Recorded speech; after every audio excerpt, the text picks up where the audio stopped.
Good evening, everyone. Temperature's starting to drop pretty quickly now that the sun has gone down. Look at Macomb, already 36, 39 Hammond, Baton Rouge right now checking in at 41. We give you a look at the dew point because on a night like tonight where skies are clear, winds are light, it can give you a rough estimate of how cold it might get. We're not going to get quite as low as these numbers show, but it shows there's still plenty of room for the temperature to fall as we get into the overnight hours. Here's a live look, our Sky 9 camera on top of Our Lady of the Lake, looking back at Children's Hospital, the red and green going in the holiday spirit, and it's hard to see with it being dark outside, but trust me, mainly clear right now.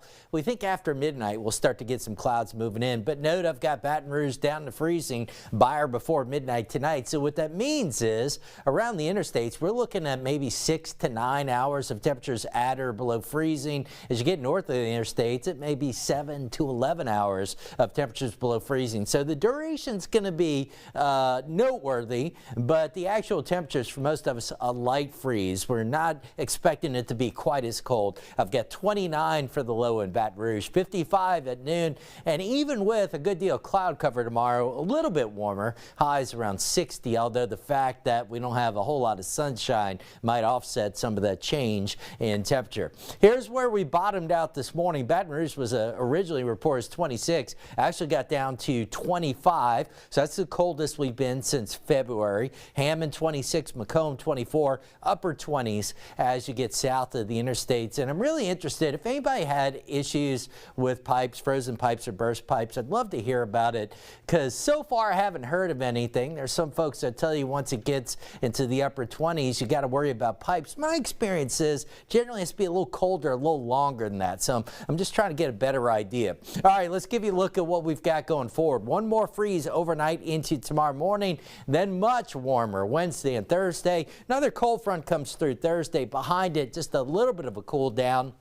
And then look at where we're headed into Christmas week. Lows in the 60s, Sunday and Monday. And the high temperature is the same story here. We're going to warm up over the next several days. 77 by Thursday. Behind that front, we briefly dip back down into the 60s Friday, but a quick warm up over the weekend, and there you see it. 70s to kick off your Christmas week. So right now, we still have this trough over the eastern half of the country. That's allowed the cold air to spill south. And then we're kind of keeping an eye on some storm energy. It's all the way out around the Aleutian Islands right now, up around Alaska. That'll eventually send that next cold front our way, but it is a little ways down the road. In the meantime, the early outlook for Christmas, if you're a fan of cold weather, all this orange and red on the map, that's never a good sign. Note the dates, December 23rd through 29, pretty high confidence that temperatures will be running above normal across much of the country, especially here in the deep south. This doesn't give you the magnitude, but what I'll tell you right now is the rough estimate is